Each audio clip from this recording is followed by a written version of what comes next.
Un saludo a todos. Traemos en esta ocasión un tema particular para este conversatorio, el cual será el Estado autonómico. Y me acompañará en esta ocasión Juan Carlos, quien ya ha estado previamente en el canal en el directo que realizamos sobre el derecho a la paz. ¿Qué tal, Juan Carlos? Bienvenido. Arrachaldeón, pues encantado de poder tratar el tema, un tema sugerente, interesante, y que las más de las veces se suele usar como arma arrojadiza, con más odio que reflexión. Sí, es cierto, como ya veremos más adelante. Y sin más, vamos a dar paso al primer epígrafe de este conversatorio, circunstancias históricas previas a la conformación del Estado autonómico. España fue uno de los primeros países que se organizó estatalmente, aunque en 4 siglos apenas avanzó en la consolidación de ese Estado. En opinión de González Casanova, accedimos al nuevo régimen con una invertebración e inestabilidad patológicas y una organización política muy próxima a la del siglo XVI. Que España se conformase como uno de los primeros estados modernos no significa más que lo logró solo como poder político organizado. España no fue Estado en el sentido exigente del término, es decir, como una estructura de poder con un orden jurídico coherente, con una política racional de intereses generales, con una organización de servicios públicos, con un sistema de respuestas institucionales a las demandas que se generaban en la sociedad y dotado de un sistema político que se proyecte en el tiempo e integre a los individuos, a los grupos y fuerzas sociales en una suerte solidaria y en unas reglas de juego comunes, vinculantes y respetadas. Se construyó un Estado, pero España no fue un Estado. Nunca se modernizó. Las Cortes de Cádiz quisieron hacerlo, pero Fernando VII se lo impidió. Durante el siglo XIX se esquivó el problema, salvo quizá en la Restauración, aunque el envite canovista, a fuerza de superficialidad, permaneció tan ajeno a los españoles como estos a él. La Segunda República pudo lograrlo en sus inicios, pero después ya le resultó una tarea inviable. Remontándonos en el tiempo desde mediados del siglo XVII con la revuelta catalana y la insurrección portuguesa, el problema de la integración territorial de España ha estado permanentemente mal resuelto. Como ejemplo, la vuelta a las autonomías de Carlos II, la centralización y uniformidad impuestas por Felipe V tras la Guerra de Sucesión, aunque premió a Navarra y a las provincias vascas respetándoles sus fueros por su apoyo. El emergente nacionalismo español en la lucha contra Bonaparte, la relativa unidad jurídica emprendida con la codificación, las guerras carlistas y la reducción de los privilegios forales, la centralización proyectada por medio de la organización territorial en provincias y partidos judiciales, la nueva emergencia del regionalismo a mediados del siglo XIX, la desgarrada experiencia de la Primera República en la que la práctica cantonalista desarboló el diseño constitucional que no llegó a estar en vigor, la transformación de ciertos sectores regionalistas catalanes y vascos en nacionalistas, al tiempo que permanecía el fuerismo carlista, el nuevo centralismo restauracionista receloso de todo regionalismo, cultural o político que se exacerbó durante la dictadura de Primo de Rivera, se pasó después al regionalismo de la Segunda República, cuya constitución la definía como un Estado integral compatible con la autonomía de los municipios y las regiones, y de nuevo acentuado centralismo unitarista y uniformista con la dictadura de Franco, y con la prohibición de toda manifestación autóctona, cultural o política de las regiones. A la vigente constitución le correspondía el turno regional. La concepción de cada partido político durante el proceso constituyente fue la siguiente. Alianza Popular inició con una propuesta de mera descentralización administrativa, finalmente aceptó la autonomía para las regiones. Unión de Centro Democrático en un principio solo aceptaba la autonomía de las regiones históricas. Después generalizó los procesos preautonómicos y propugnó la autonomía para municipios y provincias. PSOE defendió el modelo federal, aunque se plegó finalmente a una idea autonómica. El PC también sostuvo un modelo federal. Los partidos nacionalistas catalanes, aún más federalistas, incluso algún diputado o senador, llegó a defender la confederación. PNV y Euskadi Coezquerra adoptaron una posición similar a la de los nacionalistas catalanes.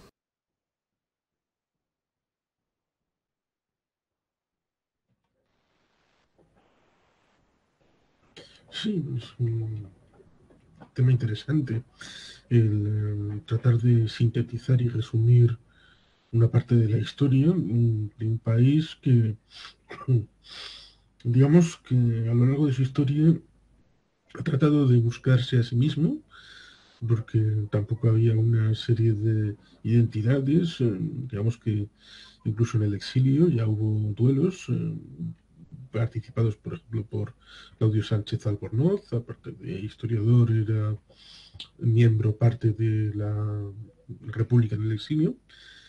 Digamos que hay partes interesantes. Hay cosas que resultan más interesantes todavía si se clarifican. Por ejemplo, el apoyo de los vascos a Felipe V, hijo de Luis XIV, en Francia, digamos que entronca con la realidad que proviene desde 1512, cuando Navarra es conquistada por Castilla, aunque también a los mandos estaba Ferran el Católico, es decir, Fernando el Católico, que es a quien dedica en parte el príncipe Maquiavelo. La conquista se traduce en que la dinastía reinante pasa al otro lado de los Pirineos y por lo tanto acaba entroncando con la dinastía francesa, con la que ya tenía relaciones. Y es el origen, curiosamente, de la dinastía Borbón. Con Enrique III de Navarra, Enrique IV de Francia, aquel que, al que se le atribuye aquello de París vale una misa, digamos que a principios del siglo XVII, en el 1600 y pico, es cuando se unen las coronas de Navarra y de Francia, y su hijo Luis XIII será ya por nacimiento rey de los dos territorios. Claro, Felipe V era heredero de esta parte, con lo cual técnicamente podemos hablar de que la legitimidad de herencia del reino del lado peninsular tenía mucha más relación con el ámbito de Felipe V que con aquel Austria que después de muchas combinaciones habían dado el candidato Carlos, que luego al final, con la muerte de su hermano en mitad de la guerra de sucesión, acabó prefiriendo el archiducado de Austria a la posibilidad de seguir compitiendo por la corona de las Españas, que se decía así, hasta Amadeo I eran las Españas en plural. En el siglo XIX pasa todo eso, de el periodo en el que surge el nacionalismo español, que en base a la herencia francesa, o jacobina, centralista, unitarista, merge, unifica la idea de un solo país, una sola administración, una sola lengua, con lo cual ahí el choque era prácticamente inevitable y se produce un siglo XIX con una pléyade de guerras civiles, se llamaran carlistas o no, pronunciamientos, que es como se llama entonces a los golpes de Estado, gobiernos que duraban poco, casi una docena de constituciones, porque un gobierno que entraba, otro que salía, hacía todos los cambios, las cesantías, que era cambiar todos los funcionarios de arriba abajo, incluso prácticamente hasta el apuntador, hasta que el que estaba en la entrada con el gorro ahí saludando a los que entraran en los ministerios. Con lo cual es un siglo difícil. Luego llega el final de la restauración con el golpe de Primo de Rivera, que es interesante porque los catalanes en 1914 han tenido la posibilidad de hacer una entidad más o menos mancomunada de las diputaciones, pero acaba disolviéndolas en 1924, que es un año después del golpe de Estado del 23 de septiembre de aquel 23. Es interesante esto porque el proceso de choque y de reacción, de choque desde el Estado para buscar una identificación en base a una sola nación y la reacción de los elementos periféricos, será una realidad que acabará cristalizando en la Segunda República primero y después de la larga noche del franquismo en el periodo de la transición. con choques, por ejemplo, en Cantabria, en la región leonesa, en Euskadi y en Cataluña, evidentemente, Valencia, en Andalucía. Por ejemplo, en agosto del 36 asesinan a el padre de la patria andaluza, Blas Infante, y le acusan, precisamente, la única acusación que tiene encima de la mesa es la de haber participado en candidaturas regionalistas, nacionalistas, es decir, separatistas, a lo largo del periodo republicano.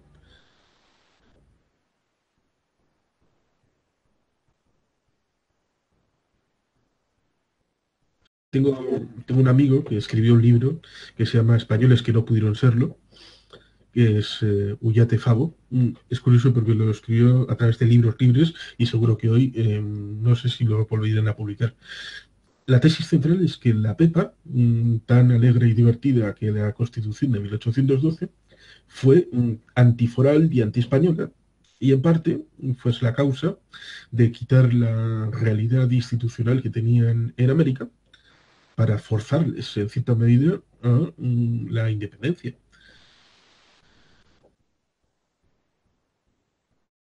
Por ejemplo, uno de los dos elementos, el más conocido probablemente sea el Reino de Navarra, a través de la institucionalidad vasca, pero el otro era el señor de Vizcaya, que si vas a el monumento, por ejemplo, de la victoria en las Navas de Tolosa, está el señor de Vizcaya equiparado a los reyes que participaron en aquella batalla. Los señores de Vizcaya, digamos que tuvieron una relación con los reyes católicos especialmente buena, desde incluso antes de ser llamados reyes católicos, especialmente con la reina Isabel de Castilla. Y esa es probablemente la razón de la institucionalización en textos jurídicos de la foralidad vasca, como es el fuero viejo de Vizcaya en el año 1456 y en el 1526 se produce una nueva compilación que es el fuero nuevo, que es la base, luego será complementada en 1630 con un acuerdo de concordia, porque en suelo vasco había dos tipos de ciudad, entre comillas, la iglesia y la villa. Y la paz entre ambos modelos se produce un poco como ampliación de esos acuerdos de cuaje de la realidad foral. Y eso hacía que en el inicio de cada mandato de los reyes, hasta Fernando VII, tenía que recorrer el camino hasta Guernica, la villa foral, el rey, para poder ser intitulado señor de Vizcaya. Precisamente esto es un cuadro de un río que no solamente da paz y tranquilidad y sosiego, sino que está en la localidad de Morga, y la localidad de Morga tiene la particularidad que era parte de la ruta juradera a la que se tenían que someter los reyes de Castilla para ser señores de Vizcaya. Con la fórmula nos, que somos más que vos, es decir, tiene una carga de profundidad democrática importante. Pero sí, vamos a introducirnos en el Estado autonómico. Vamos a dar paso al segundo epígrafe, Introducción al Estado autonómico, las comunidades autónomas. Atendiendo a la forma territorial del Estado según el modo de distribución territorial del poder político, se puede entender que España se constituye en un Estado autonómico. La forma territorial del Estado español es la de un Estado compuesto, aunque no puede encuadrarse rigurosamente como Estado regional ni como Estado federal, y por ello hay que calificarlo como Estado autonómico.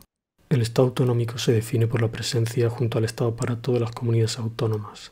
Estas comunidades autónomas son unas entidades políticamente descentralizadas o unas entidades dotadas de autonomía política.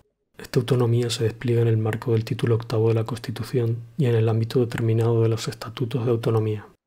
La Constitución y los estatutos de autonomía definen las competencias de las comunidades autónomas, competencias que son fundamentalmente legislativas y ejecutivas en un sentido amplio, de manera que permitan la asunción por las comunidades autónomas de una cierta dirección política. Y esta dirección política es asumida por los parlamentos autonómicos, consejos de gobierno y presidentes autonómicos en los términos que establezcan los estatutos de autonomía. El grado de descentralización política que representan las comunidades autónomas es muy elevado, hasta el punto de que la autonomía política de las comunidades autónomas es de las más amplias en los sistemas contemporáneos de descentralización territorial. Por esta razón se explica que el Estado autonómico y las comunidades autónomas constituyen un importante objetivo de estudio para el derecho constitucional y para el derecho político. La trascendencia técnica jurídica del Estado autonómico se cifra en que las comunidades autónomas son unas entidades capaces de generar un ordenamiento jurídico. En principio se puede sostener que el constituyente del 78 al diseñar el Estado autonómico pretendió ofrecer una razonable fórmula de integración entre la nación y sus partes. No obstante, hay que reconocer que una vez transcurrido el tiempo resulta algo preocupante el resultado obtenido, lo que se debe en gran parte a la presión sobre el modelo estatal del sistema de partidos o de los partidos políticos, sobre todo de los partidos políticos nacionalistas. Presenta una imagen bastante inestable como demuestra el que la constitución del Estado autonómico esté permanentemente en el centro del debate político. Este protagonismo de la cuestión autonómica repercute negativamente sobre el conjunto del sistema. Por ejemplo, que se resienta el principio democrático y el propósito de construir una democracia avanzada, como demuestra que se anteponga la reforma del Senado a la necesaria reforma electoral o que se atisben o insinúen algunas amenazas para la conquista del Estado social, ya que una cesión irresponsable de fondos comunitarios y de la dirección de la seguridad social podría quebrar un efectivo programa de solidaridad nacional. En fin, se podría decir que la permanente cuestión autonómica, al empequeñecer las dimensiones de nuestro debate político, debilita el grado de aportación del Estado español en estos momentos decisivos dentro de la construcción europea. La constitución de nuestro Estado autonómico representa una notable realización del pluralismo institucional con respecto al derecho comparado.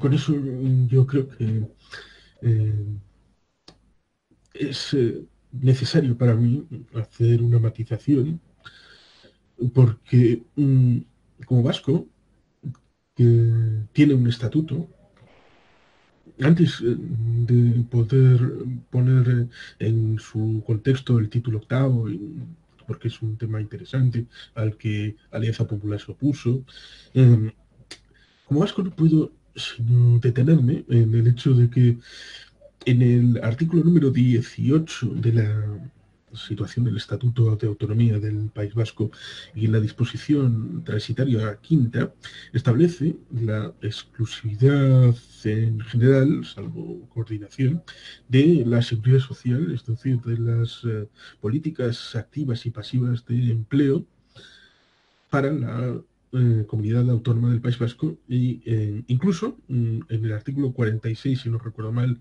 del mejoramiento del fuero de Navarra, el asunto está todavía incluso más claro porque el Estatuto de Autonomía del País Vasco es del año 79 y el mejoramiento del fuero es del año 1982, el año de mi nacimiento. Con lo cual, no puede establecerse esa doctrina de la caja única, que es como se suele establecer, porque como vasco tenemos el elemento concierto económico y su hermano gemelo univitelino, que es el convenio foral navarro, que es exactamente lo mismo, pero simplemente cambia el nombre, que es la gestión de toda la plantilla impositiva de todo el sistema hacendístico en el ámbito territorial de las cuatro hermanas forales. Pero una vez dejado esto, es cierto que el título octavo acabó siendo la patata caliente que acabaron tratando de configurar. En principio no tenían muy claro esto de las autonomías, cómo iba a hacerse, porque al fin y al cabo había sido un debate muy duro en el ámbito de la Segunda República.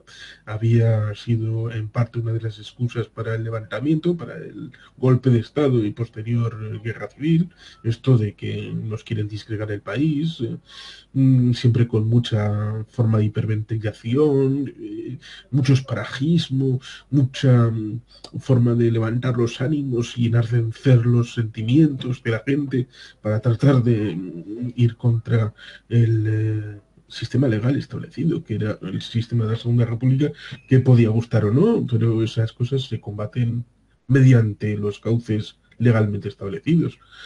Nunca las derechas en la Segunda República se tuvieron la idea de, bueno, esto se puede hacer, ¿cómo no me gusta la Constitución de la República? Pues intenta modificarla. No, preferían hacer otros cauces mucho más expeditivos. Y ahora tenemos el título octavo, que es en parte la base de las comunidades autónomas. La Constitución, curiosamente, digamos que mm, no establece que todo el territorio tenga que ser dividido en comunidades autónomas. Es algo que no se suele comentar, se suele dar por sobreentendido, porque después de la Constitución hubo una serie de pactos políticos de reinterpretación, como por ejemplo uno que se dio en la segunda mitad de 1981 entre UCD y el Partido Socialista, y luego otro que se dio una década más tarde entre el PP y el PSOE, que se conocen como los pactos autonómicos.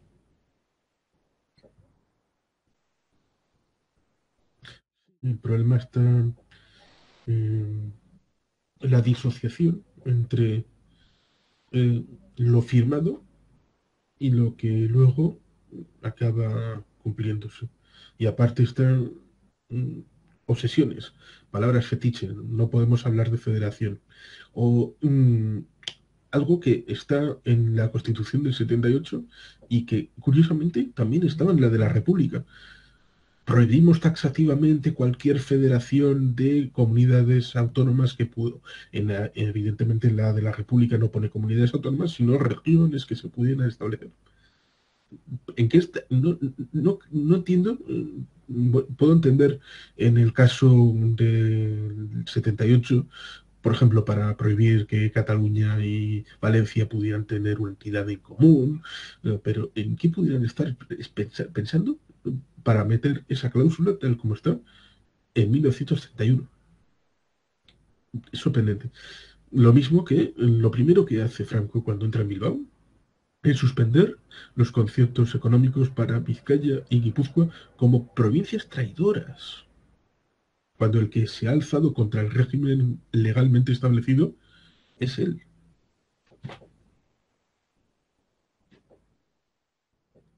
Vamos a dar paso ahora al epígrafe 3, principios que informan el Estado autonómico. Los principios que estructuran y animan el Estado autonómico se condicionan y combinan de forma que no pueda prescindirse de uno de ellos sin que el edificio se resienta. Dichos principios de manera esquemática son los siguientes: unidad, jerarquía, autonomía, voluntariedad y solidaridad, y cooperación.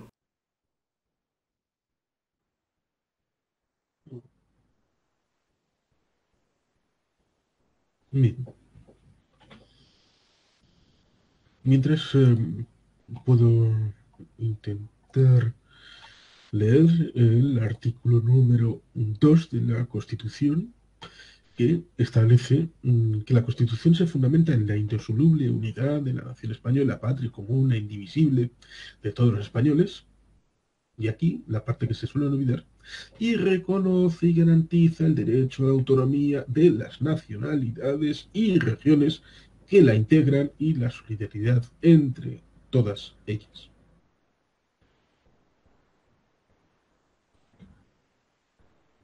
Finalmente vamos a pasar al epígrafe 4, tipos de comunidades autónomas. Existe una polémica doctrinal acerca de si la Constitución establecía la previsión de dos tipos de comunidades autónomas o de uno solo. Se habló de autonomías de primer y segundo grado, de autonomías plenas y limitadas, y de comunidades autónomas de régimen común y de régimen especial, como en el modelo italiano. También surgió la tesis de que la Constitución solo imponía dos ritmos diferentes en el acceso a la autonomía plena, sin negar a ninguna comunidad el acceso a dicha autonomía. Inicialmente, la Constitución prevé dos tipos de comunidades según que accedan al nivel de autonomía plena o limitada.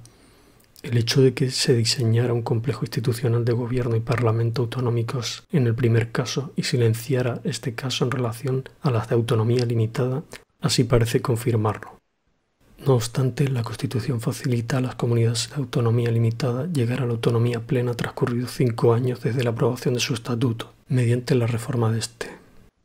Desde esta perspectiva es posible que todas las comunidades lleguen a ser de un solo tipo, de autonomía plena. Mediante el procedimiento ordinario simple, también llamada vía lenta, se accedía en un primer momento a un nivel de autonomía limitada. El artículo 143 de la Constitución, al cual inicialmente se acogieron 11 comunidades autónomas que fueron Asturias, Aragón, Cantabria, Castilla y León, Castilla-La Mancha, La Rioja, Comunidad Valenciana, Extremadura, Murcia, Baleares y Canarias. Con el procedimiento ordinario agravado o vía rápida a una autonomía más completa. Artículo 151.1, al que se acogieron Galicia, País Vasco, Cataluña y Andalucía. A través del procedimiento especial simplificado también a una autonomía plena. Con el procedimiento seguido por Navarra, ante el silencio del Tribunal Constitucional, se asumió un nivel autonómico igualmente pleno. Mediante el procedimiento establecido en el artículo 144 de la Constitución, por el cual se establecen una serie de especificidades para que ciertos territorios que no reuniesen todos los requisitos establecidos en la Constitución pudiesen acceder a la autonomía siempre y cuando se diesen ciertos supuestos, un interés nacional y las Cortes Generales lo autorizasen mediante ley orgánica. Los 3 supuestos que prevé el artículo 144 son los siguientes. En primer lugar, autorizar la constitución de una comunidad autónoma cuando su ámbito territorial no supere el de una provincia y no reúne las condiciones del artículo 143.1. Esta fue la vía que utilizó Madrid. El segundo supuesto prevé la posibilidad de autorizar un estatuto de autonomía para aquellos territorios que no estén integrados en la organización provincial. Este fue el caso de las ciudades autónomas de Ceuta y Melilla. El tercer caso que prevé el 144 es el que permite a las Cortes Generales sustituir la iniciativa de las corporaciones locales. Este fue el caso de Almería y Segovia. Finalmente, existe otro procedimiento especial por el cual, habiéndose cumplido inicialmente como procedimiento ordinario simple, fue simultáneamente completado con una ley orgánica de transferencia de otras competencias, alcanzando así una autonomía de primer orden, plena, sin haber cumplido inicialmente los requisitos constitucionales para ello y sin esperar 5 años para la ampliación de su grado autonómico. Tal fue el caso de Valencia y Canarias. Bien, es interesante la situación respecto a la cronología de conformación de las comunidades autónomas. Había una disposición, que es la disposición transitoria, la segunda, la disposición que dice los territorios que en el pasado hubiesen plebiscitado afirmativamente proyectos de estatuto de autonomía y cuenten al tiempo de promulgarse esta Constitución con regímenes provisionales de autonomía, podrán proceder inmediatamente en la forma que se prevé en el artículo 2 del apartado 2 del artículo 148, cuando así lo acordasen, por mayoría absoluta, los órganos preautonómicos colegiados superiores comunicándolo al gobierno. El proyecto de estatuto será elaborado de acuerdo con lo establecido en el artículo 151, número 2, a convocatoria del órgano colegiado preautonómico. Esto significaba que el ámbito de Cataluña, que fue la primera en plebiscitar un estatuto de autonomía, el estatuto de Núria, en el ámbito del año 1932, curiosamente se acabaría firmando en la ciudad de San Sebastián el estatuto para su entrada en vigor, en parte en homenaje al Pacto de San Sebastián de 1930. El País Vasco plebiscitó el estatuto de autonomía en noviembre del año 33. Fue curiosamente la primera votación en que participaron mujeres en el Estado español. Previamente, unos 15 días antes, había habido una votación en Cataluña en la que se negaron a ejercer esa posibilidad de que las mujeres votaran y 15 días después del plebiscito estatutario fueron las elecciones generales a las que se le acusó a las mujeres de que llevaban el voto bien directamente de misa, en que el cura les habían convencido o que le habían convencido el marido para justificar la victoria de las derechas en aquella cita electoral. Y los gallegos tuvieron un plebiscito poco antes del 18 de julio del 36, con lo cual solamente pudieron votar y ni siquiera pudieron transmitir el estatuto a Madrid porque se interrumpió bruscamente.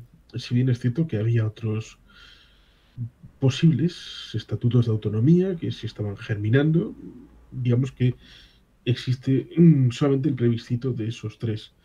Con lo cual, en principio, las nacionalidades, incluso el estatuto, el estado de autonomías, en principio podía haberse quedado solamente en Euskadi, Galicia y Cataluña, pero no había voluntad de que única y exclusivamente estos tres tuvieran acceso a un grado de autonomía, sino que había que, un poco lo que se le dijo a José Bono, qué vergüenza que estos tengan autonomía.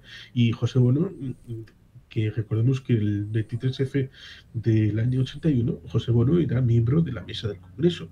Es decir, ya estaba ahí metido a través del Partido Socialista Popular de Tierno Galván, que competía en parte con el Partido Socialista hasta el punto de que el PSP pusieron un nivel de exclusión para que solamente en la ponencia constitucional estuviera el PSOE y no el PSP, razón por la cual, como el PNV tenía un diputado menos que el PSP, pues excluyeron de la ponencia constitucional al PNV.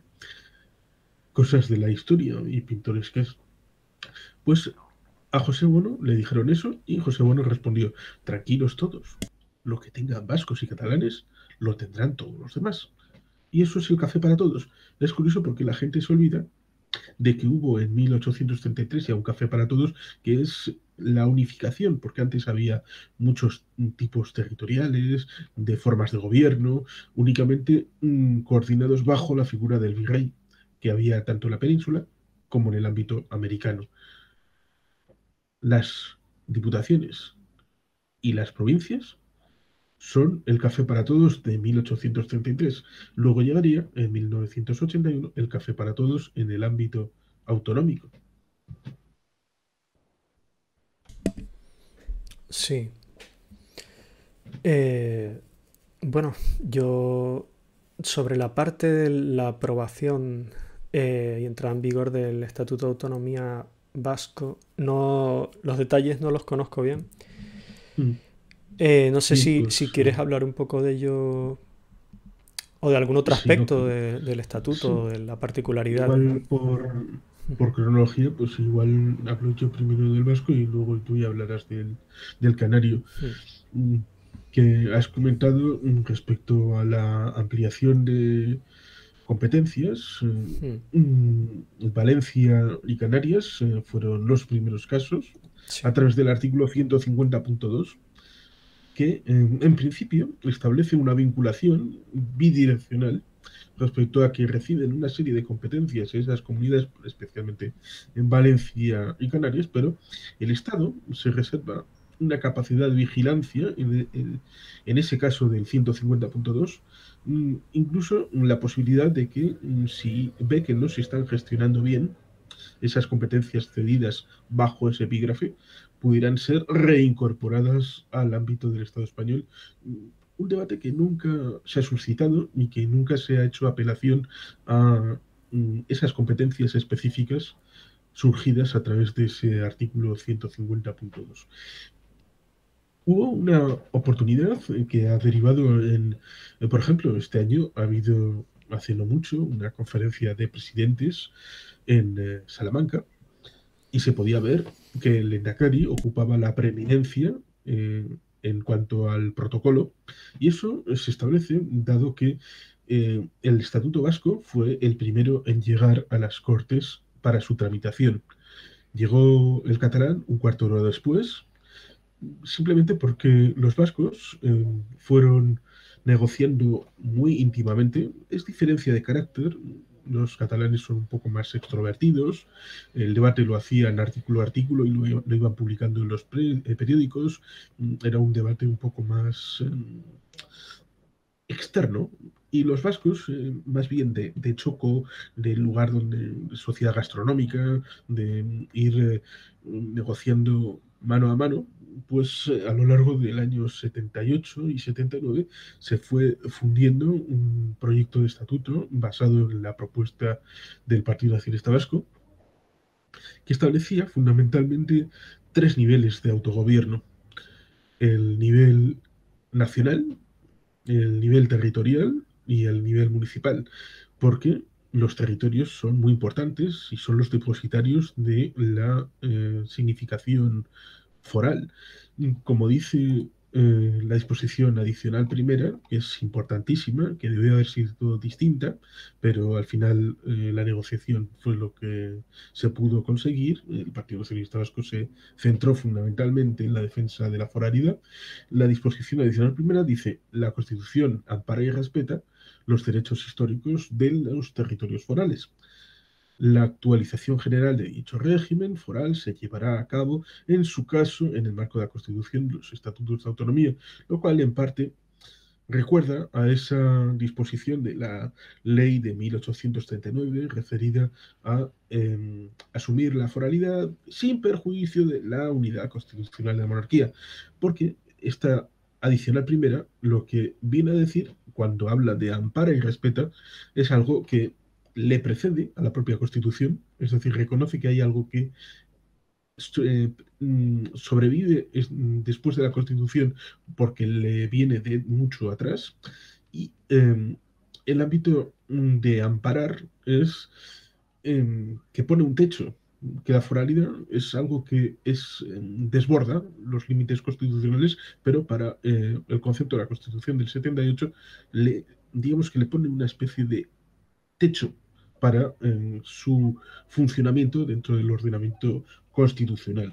Aunque esto en parte choca con la disposición derogatoria segunda, en la que se establece que en tanto en cuanto pudiera conservar alguna vigencia, se considera definitivamente derogada la ley de 25 de octubre del 39 de 1839, en lo que pudiera afectar a las provincias de Álava, Guipúzcoa y Vizcaya.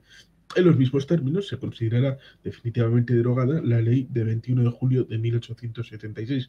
Aquí hay un epígrafe que es interesante, que es el hecho de que esa ley derogatoria viene después de la paz de la Segunda Guerra Carlista en territorio vasco. Hay tres, pero digamos que la intermedia solamente se afectó en Cataluña.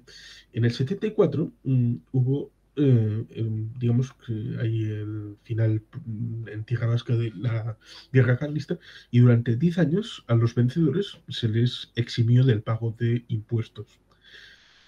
Cuando se produce la ley esta del 76, por lo tanto, son 2 años y se produce un sistema temporal porque no tenían ningún tipo de registro ni de los ciudadanos ni de los impositores, de los que debían pagar impuestos.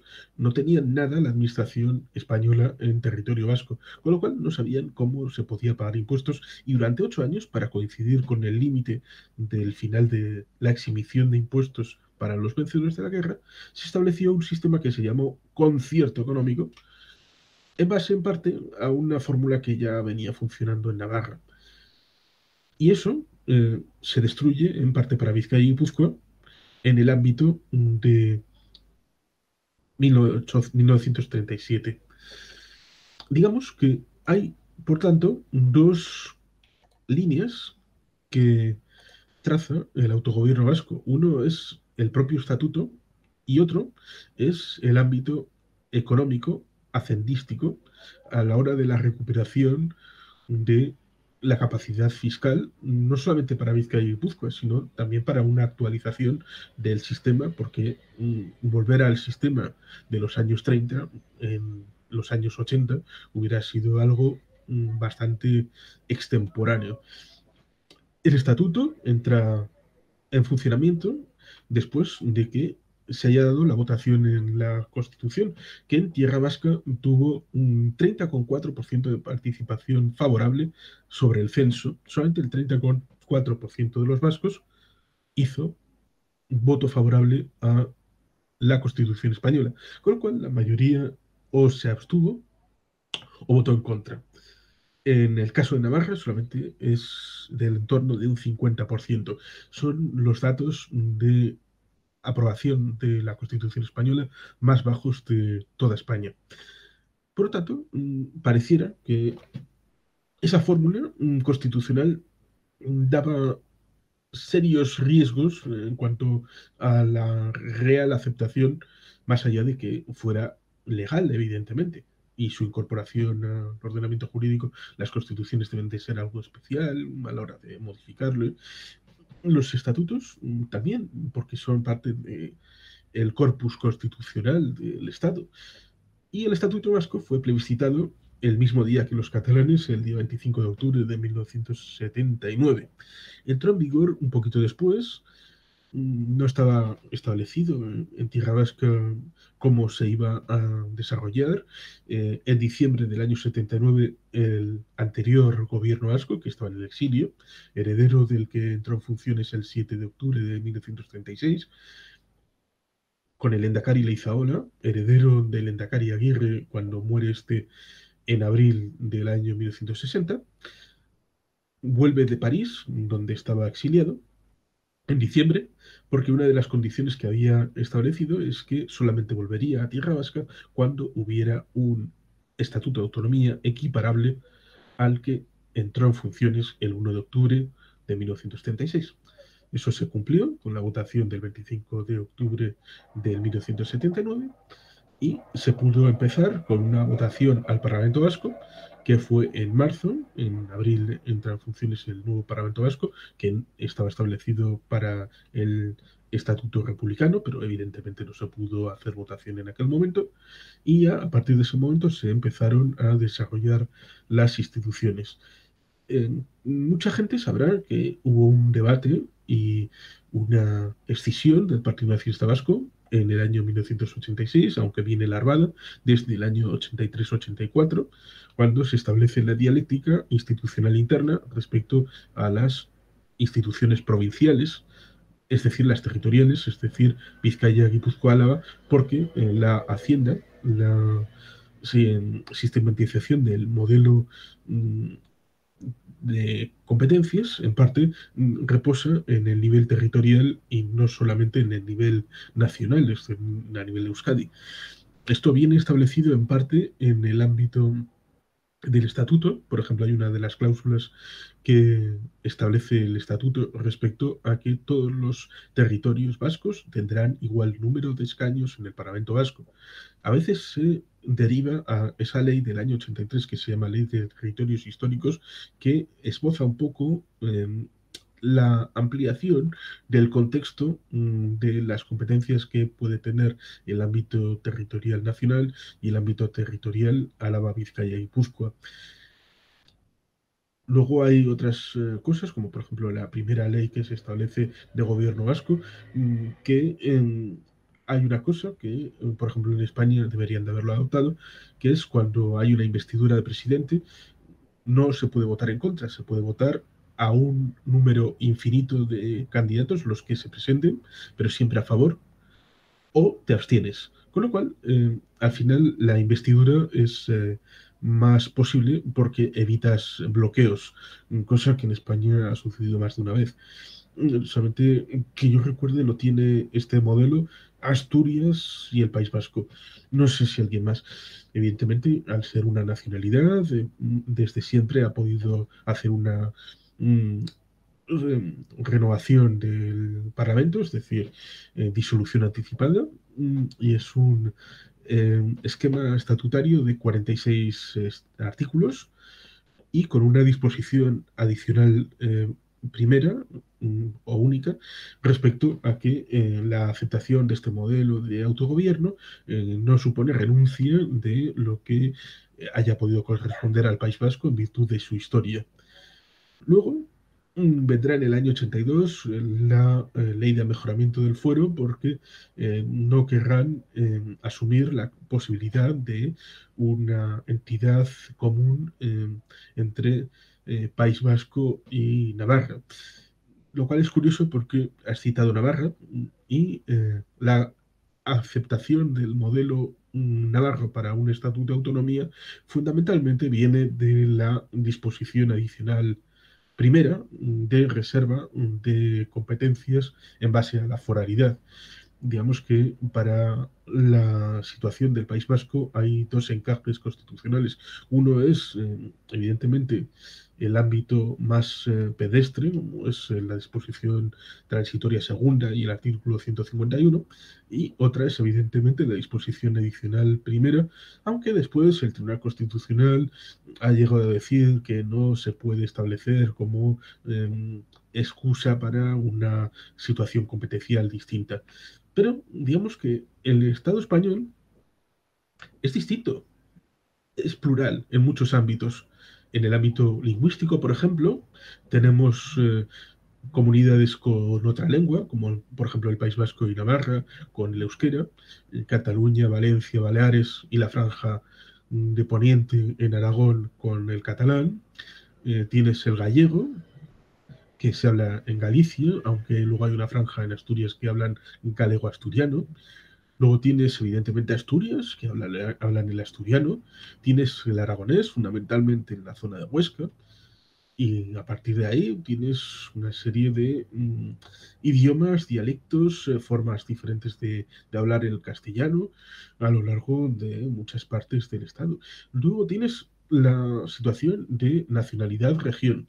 En teoría hay cuatro nacionalidades, incluyendo Andalucía, y el resto son denominadas en parte regiones. Luego tienes el sistema de financiación, la ley de orgánica de financiación de las comunidades autónomas desde el año 1980, que, digamos, que durante el año 80 se va negociando esa ley, paralelamente a cuando los vascos están negociando el sistema de financiación foral para la recuperación del concierto económico para Vizcaya y Guipúzcoa, hasta el punto de que se tiene que obligar, incluso con la salida por protesta de los diputados vascos en el Congreso, para que incluyan en la LOFCA una disposición adicional que haga referencia a la foralidad, al concepto económico que se está negociando y que en algún momento será realidad, para que se vea incluso en esa misma norma la diferencia en la estructuración del sistema haciendístico.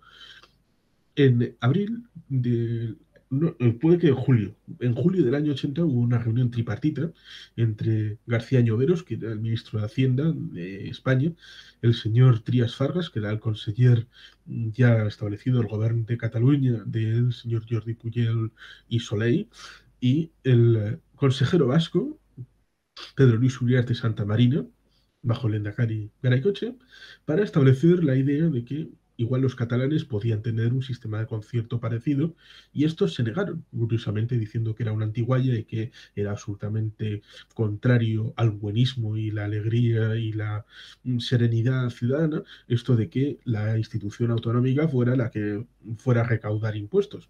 Luego se ha visto que parece que se arrepintieron.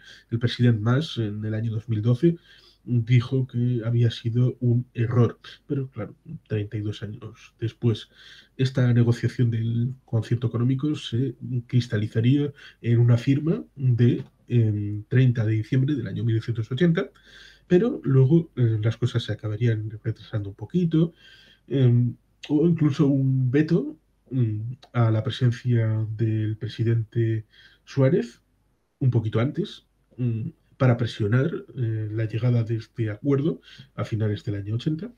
No se le fue a recoger al aeropuerto, tuvo que ir él mismo por sus propios medios, desde Sondica hacia los diversos lugares donde se le presuponía que tenía que estar, y al final el concierto económico es como un tratado internacional, es firmado por los dos gobiernos, entra en Cortes Generales y solamente es de artículo único, con lo cual no se le puede hacer enmiendas en el procedimiento legislativo. Es una de las curiosidades. Por lo tanto, ahí tenemos los dos ámbitos, el ámbito del Estatuto del 79 y el ámbito del concierto económico, que da contenido porque hubo una manifestación que decía claramente, sin concierto no hay autonomía. Y debe de haber un sistema federal debería de tener los dos ámbitos, el ámbito de eh, reparto de las competencias para el gasto y reparto del ámbito del ingreso. Otros países lo tienen, por ejemplo, en Estados Unidos el IRPF lo pagas dos veces, no dos veces por duplicado, sino hay una base imponible respecto al estado en el que vives, un porcentaje, y otro complementario respecto a el ámbito de federal. Por ejemplo, si el cómputo general es de un 15% de responsabilidad federal, luego hay una variable que pueden aplicar los estados de Estados Unidos. En España, ¿no? El sistema autonómico de régimen común, que son todas las demás, aparte de País Vasco y Navarra, es un sistema que ya lleva muchos años de retraso, se debería haber eh, reformado en 2014, en 2019, y bueno, ya se verá cuando llegue. España es plural, diversa, luego están los archipiélagos, Baleares, Canarias, con lo cual estos que hablan de uniformización, unificación, España una y no 51, están chocando con la España real. Y al fin y al cabo lo que hay que construir es desde la realidad. Lo contrario es ser obtuso, ser dogmático, ser intransigente y querer destruir la realidad y construir castillos en el aire. Estas cosas no pueden hacerse en el siglo XXI, de convivencia, de diálogo, de acuerdo.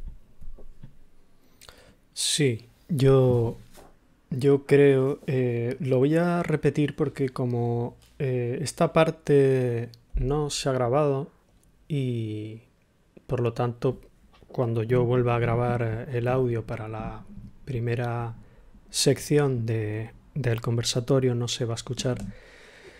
Quiero volver a repetir que mi profesor de Derecho Político 1 hablaba de la necesidad de avanzar hacia un Estado federal a partir del Estado autonómico, que fue una situación provisional para salir de la fricción que había en el constituyente del 78. Sí, hay un problema que convendría decir, que es que las competencias formalmente son ya transferidas con la aprobación y entrada en vigor de los estatutos de autonomía. Uh-huh. Solamente hay un pequeño detalle que es importante, y es que, claro, esas competencias antes han sido ejercidas por alguien, y al ejercerlas han generado un nivel de realidad a través de medios materiales, medios personales, es decir, funcionarios, que han ejercido esa competencia avisos del Estado. Con lo cual, para poder ejercerla, habría dos caminos. Uno un poco tonto, que es que la comunidad autónoma ejerciera esa competencia de la que ya es poseedora desde cero. Pero claro, eso sería un gasto absolutamente inútil.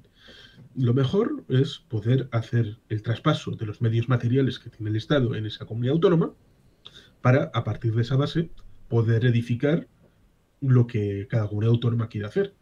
Pero para hacer eso hay que llegar a un acuerdo, que es lo que comúnmente se suele hablar de cristalizar la competencia, el traspaso de competencias. Con lo cual, al final estás hablando de algo que tiene un trasfondo, pero se suele obviar la conexión con la realidad. El problema está en que cosas que deberían de haberse hecho en el año inmediatamente posterior a la aprobación de un estatuto, es decir, vas al gobierno de España, te reúnes gobierno a gobierno, los medios materiales son estos, haces el cálculo económico y acuerdas que, bueno, a partir de ahora te vas a ocupar tú de esto, tranquilamente, lo haces. En el caso vasco, entre el año 81 y el año 87, no hubo apenas ningún traspaso de estos. Y a partir de entonces, solamente se logró mediante la presión del grupo vasco en el Congreso, el grupo del PNV, que en debilidad de los gobiernos de España, debía de recordarle, oye, ¿te acuerdas esta ley que es Ley Orgánica de Cumplimiento Obligado del Estado? ¿Te acuerdas? ¿Me la cumples un poquito? Porque si no, igual yo me olvido de que estás en debilidad y no sé lo que voy a votar. Es triste tener que llegar a este punto, pero más triste es los que no han tenido representación en el Congreso de los Diputados para recordarle al gobierno de turno las obligaciones legales y constitucionales que deberían de haber sido asumidas desde el inicio. Si quieres te leo como prólogo para que luego entres ahí en materia la disposición adicional eh, referida a Canarias, que es la tercera, que dice, la modificación del régimen económico y fiscal del archipiélago canario requerirá informe previo de la comunidad autónoma o, en su caso, del órgano provisional autonómico.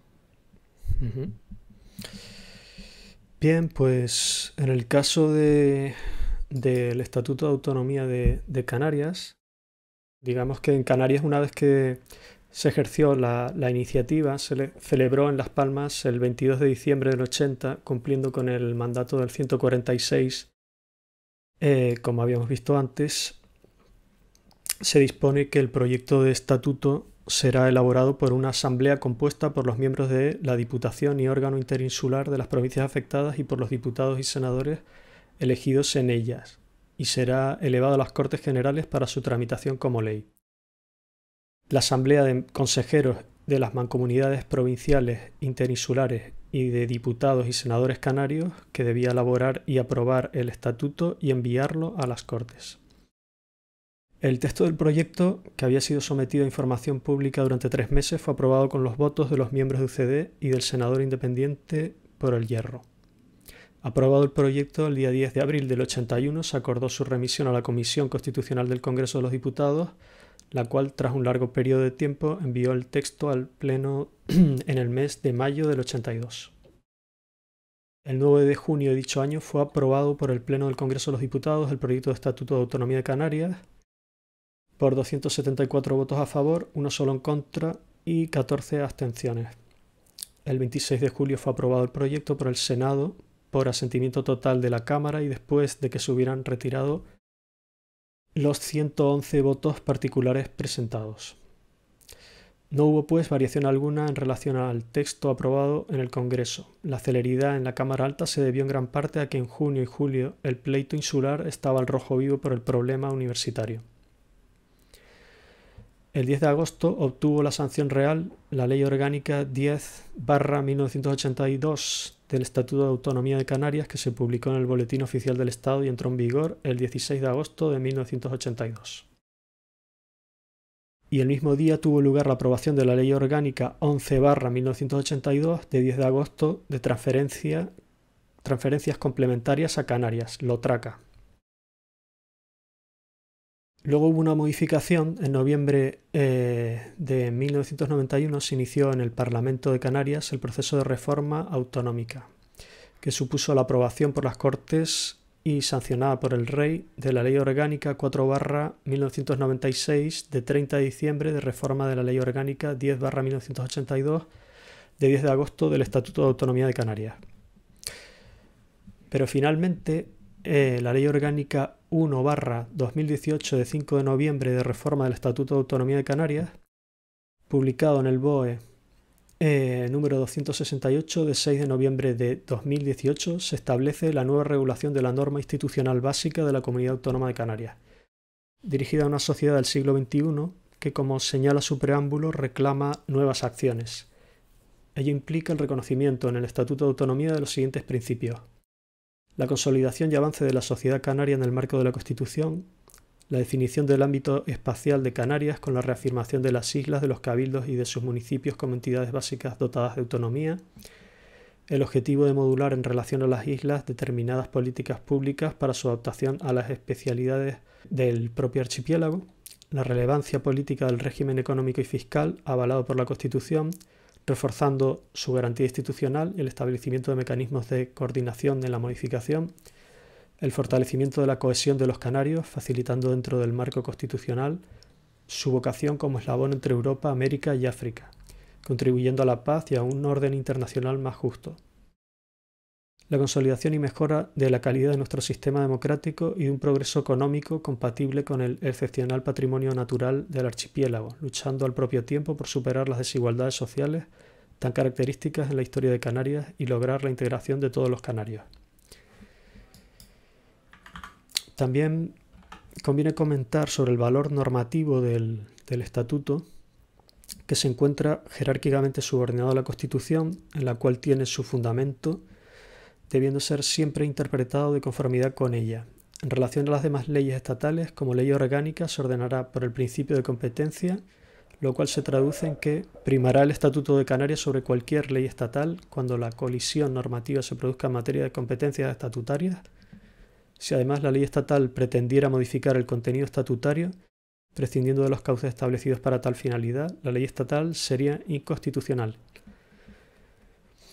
En lo que refiere a las leyes territoriales canarias, la superioridad jerárquica del estatuto es evidente en cuanto se constituyen normas de producción de leyes territoriales, ya que las mismas se elaboran a partir de los cauces establecidos por el Estatuto de Canarias.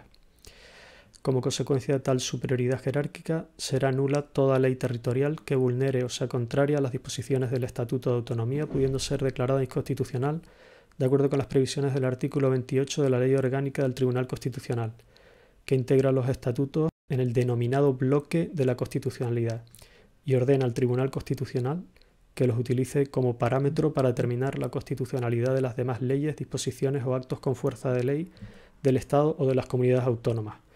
Doctrina esta consagrada reiteradamente en la jurisprudencia constitucional.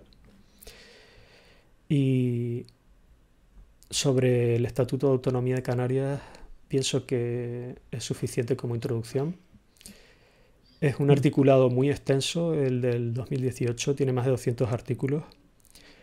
Por lo tanto, pienso que entrar en detalles, salvo que alguien tenga alguna duda o quiera comentar algún punto del estatuto, sería ya, yo creo que materia para otro directo más específico y más amplio tal vez.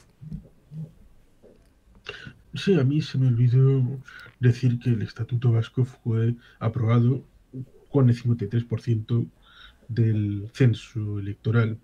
Ciertamente, el rango normativo de las leyes a veces olvida que las leyes no solamente son las leyes en sí mismas, sino la forma en la que se construye la ley. Es contenido y forma, las dos cosas.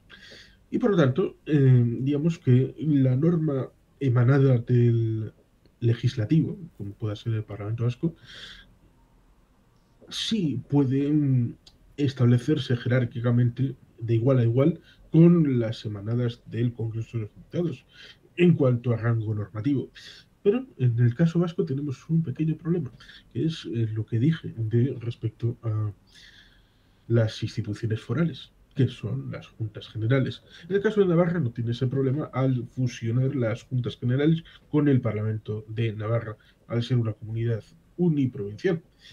Pero digamos que al ser de rango institucional menor, en teoría, las instituciones forales, no se les da el hecho de que puedan emanar de ella leyes, a pesar de que el tracto legislativo sea exactamente el mismo que la Cámara Legislativa de la nacionalidad o de la comunidad autónoma.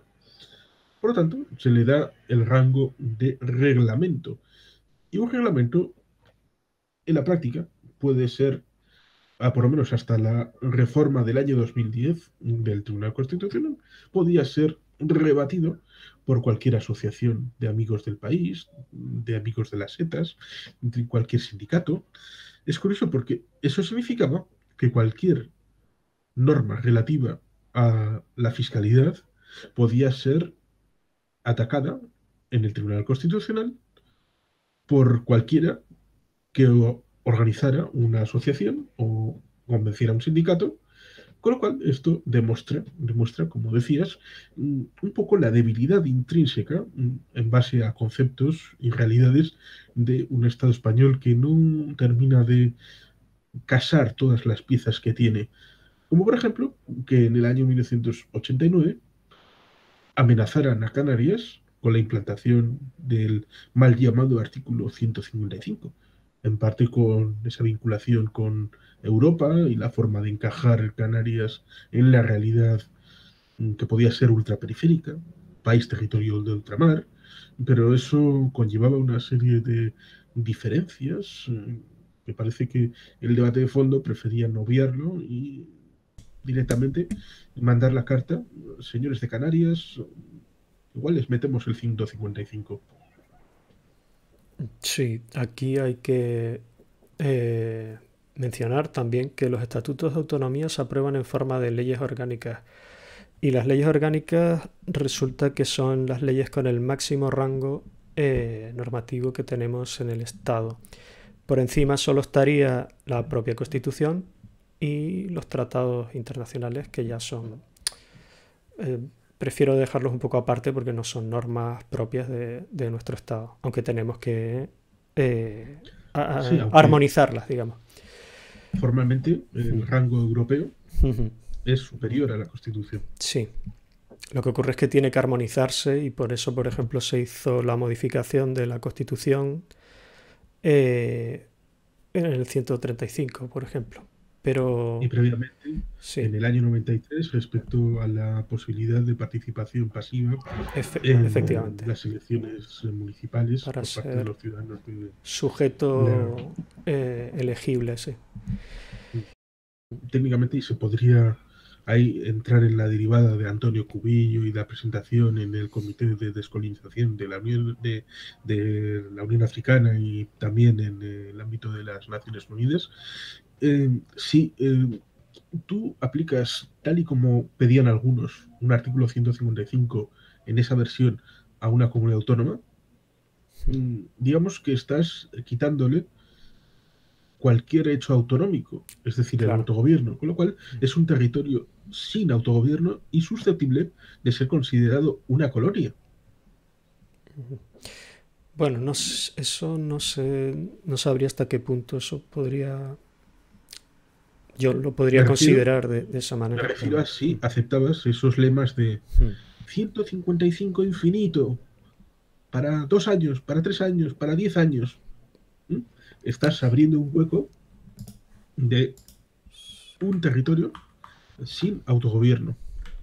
Con lo cual, al eliminarle eso, estás dejando que sea susceptible de entrar en esa lista.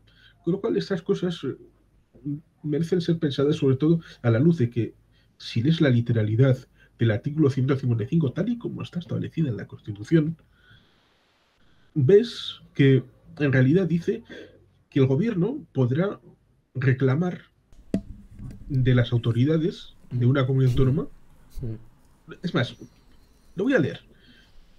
Es fácil, tengo la Constitución abierta, así que es simplemente ir al artículo 155, que está dentro del epígrafe de las comunidades autónomas, que dice, si una comunidad autónoma no cumpliere las obligaciones de la Constitución u otras leyes le impongan, o actuare de forma que atente gravemente al interés general de España, el gobierno, previo requerimiento al presidente de la comunidad autónoma, y en el caso de no ser atendido, con la aprobación por mayoría absoluta del Senado, podrá adoptar las medidas necesarias para obligar a aquella al cumplimiento forzoso de dichas obligaciones o para la protección del mencionado interés general. Punto 2. mm, Para la ejecución de las medidas previstas en el apartado interior, el gobierno sí, sí. podrá dar instrucciones Mm, a todas las autoridades de las comunidades autónomas. En sí. ese momento nunca se habla de la suspensión del Estatuto de Autonomía, no se habla de la eh, eliminación de cargos públicos, de la disolución de una Cámara Legislativa. Mm, Son cosas que luego en Cataluña se practicaron, pero formalmente no están en el ámbito constitucional. Sí, para mí es que más que lo que decías de una colonia, porque históricamente digamos que Canarias nunca nunca fue tal por las características históricas que tenemos, que siempre fueron considerados territorios del Reino de España. Eh, no como en el caso anglosajón, por ejemplo, que sí se puede hablar de colonias, pero bueno, eso ya entraría en otra historia, en otro debate que no tiene nada que ver. El mayor debate que puede haber respecto a Canarias es el ámbito de Pero yo, que si se les dice que son africanos, parece que se les está insultando al canario, cuando en realidad, geográficamente, Canarias es África. Otra cosa es media, políticamente. medio archipiélago está sobre plataforma continental, pero el otro medio no está en plataforma oceánica, entonces eso tampoco es cuestión de otro debate también. mm, Pero bueno, aparte de eso, es que yo veo más bien en esto que se ha aplicado, cuando se ha aplicado el 155 se ha hecho mal. O sea, no se ha aplicado de una manera casi autoritaria, de una forma que no se tendría que haber hecho, y lo que ha tenido como consecuencia es que han aumentado las fricciones, hay todavía más problemas de los que había antes, ha habido un despilfarro enorme de medios, de recursos, y claro, haber hecho eso con Canarias, pues lo mismo. O sea, estamos hablando de una época, cuando tú me hablas de Cubillo, por ejemplo, en que había atentados aquí en Canarias, o había avisos de atentados. El problema estriba en que el artículo 155 es una copia de un artículo de la Ley Federal de Bonn. El problema está cuando haces transposición de normativa de otras constituciones que tienen una razón de ser derivado de una experiencia previa, ya sea cosas en la ley fundamental de Bonn, que son, o la francesa, la constitución de 1948, paralela a la de Italia, que son constituciones derivadas de la experiencia resistente, en el caso italiano y francés, al empuje nazi y de conocimiento y reconocimiento de su pasado previo, es decir, el periodo de los años 30 y 40, que dio para muchas experiencias que luego se plasman en las constituciones posteriores a la Segunda Guerra Mundial. Pero ese bagaje es asumido por la Constitución española un poco sin haber asumido la razón de ser que está detrás de esas realidades en esas constituciones europeas. Con lo cual, en parte, asumen el principio resultante, pero sin la reflexión previa. Y Sí, eso da lugar a disfunciones. sí, sí. Es que además estas tres constituciones que tú mencionas, la francesa, la italiana y la alemana, eh, surgen inmediatamente después de la Segunda Guerra Mundial, en el 46, 47. Por eso es Inmediatamente. interesante, aparte de mencionar que ha habido muchas modificaciones puntuales, cosa que parece que en España no se puede hacer, porque, claro, abres la espita en un momento dado y puedes suponer que te surja una docena de temas que has mantenido debajo de la alfombra y justo aprovechan esa brecha para surgir a la superficie. En los casos de Italia, Alemania y Francia, mm, no han tenido ningún problema territorial, sobre todo Alemania, que es de donde viene el artículo 155, porque esa cláusula de defensa de la República Hmm, nunca se ha tenido que activar. Siempre ha habido mecanismos de diálogo y acuerdo previo claro, que han evitado que se escale hasta llegar a ese punto. claro. Además, Alemania es un estado ya federal. Mm. Y lo que quería Sí, comentar por es que estas tres ejemplo, constituciones tienen una cláusula social muy amplia, mientras que España llega muy tardíamente al Estado social, porque nuestra constitución es del 78 y estas son de mediados de los años 40. sí podemos Entonces, hablar que la primera ley integral de pobreza fue del País Vasco en el año 1988. mm, Y a partir de ahí se regula la que luego acabaría siendo la renta garantía de ingresos, que luego ha acabado adoptándolo el Estado a través de lo que se ha llamado el ingreso mínimo vital y otras políticas que han establecido el liderazgo en políticas sociales para el gobierno de Euskadi. y las instituciones forales.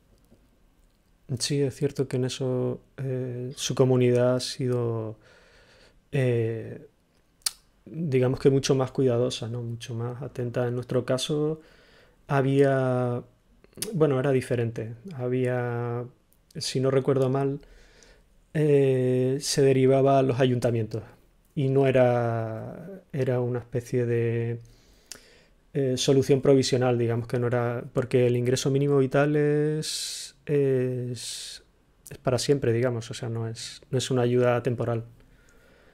Pero bueno, es un ejemplo de la gestión y de cómo se han estado haciendo las cosas en las diferentes comunidades autónomas. Nada más.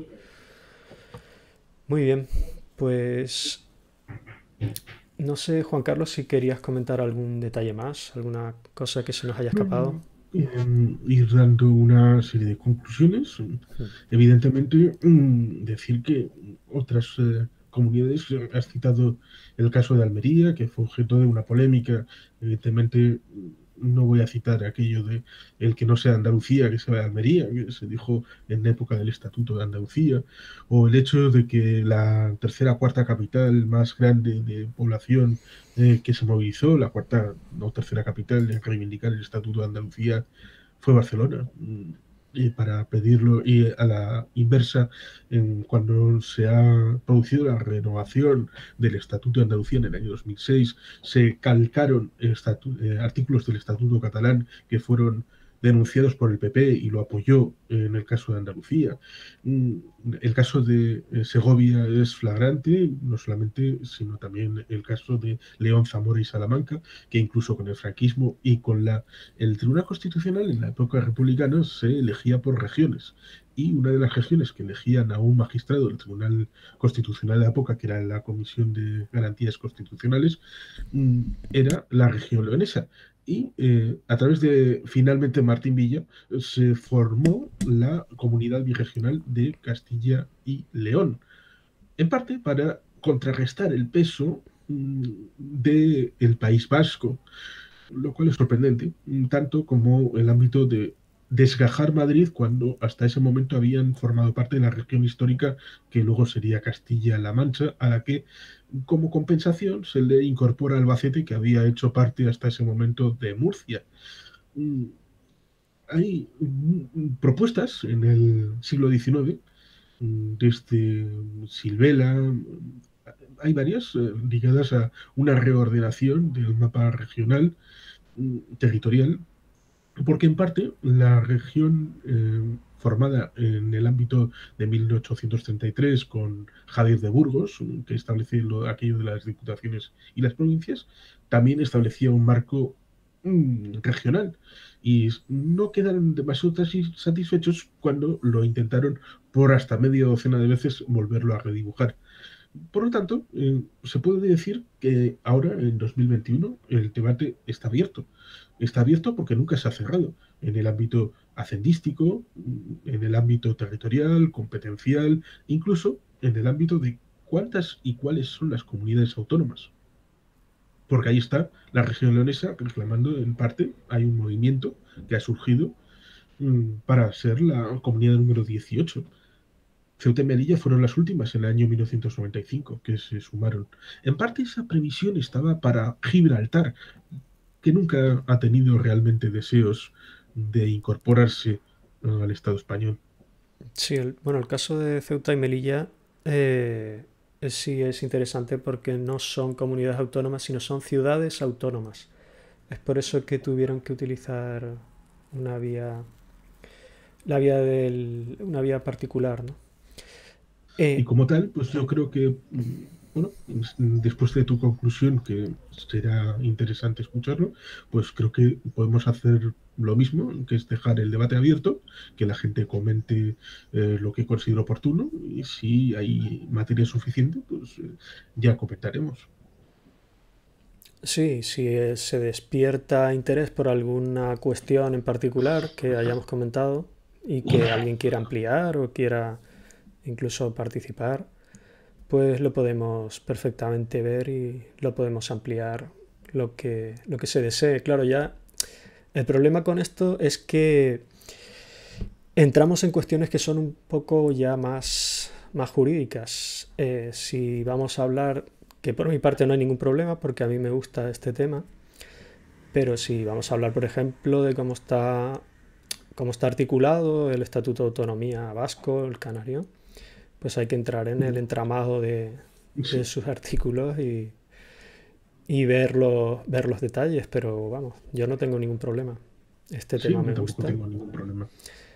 Y ya digo que por mi parte, perfectamente estoy abierto si alguien quiere comentar alguna cosa que no hayamos ampliado, que entiendan ellos que haya quedado pendiente, pues por mi parte encantado de poder Sí, un hacer placer. otro directo en otro momento. Lo que sí quiero comentar es el tema que ha surgido con los capturadores de vídeo, porque sí que es cierto que yo suelo usar el OBS porque siempre graba con buena calidad y el formato luego para subir a YouTube es muy cómodo, pero en esta ocasión probamos un capturador diferente y por eso en la edición al principio, en la primera parte del vídeo, se va a notar quizá algo forzada, porque voy a tener que introducir algunas partes grabadas intercaladas con los comentarios de Juan Carlos, pero esta segunda parte ya quedará bien grabada. Queda bien, seguro. Sí, yo creo que sí. Y por mi parte, Juan Carlos, nada más. Yo estoy muy contento con el conversatorio, creo que ha quedado bastante Sí, ha estado más interesante. amplio incluso de lo que esperaba. Has aportado bastantes cosas que yo no esperaba, la verdad, y te lo agradezco mucho. Pues un placer. Agradecido. Muy bien, pues entonces con esto ya nos despedimos y les emplazamos para una próxima ocasión. Un abrazo. Agur, beti, GPA.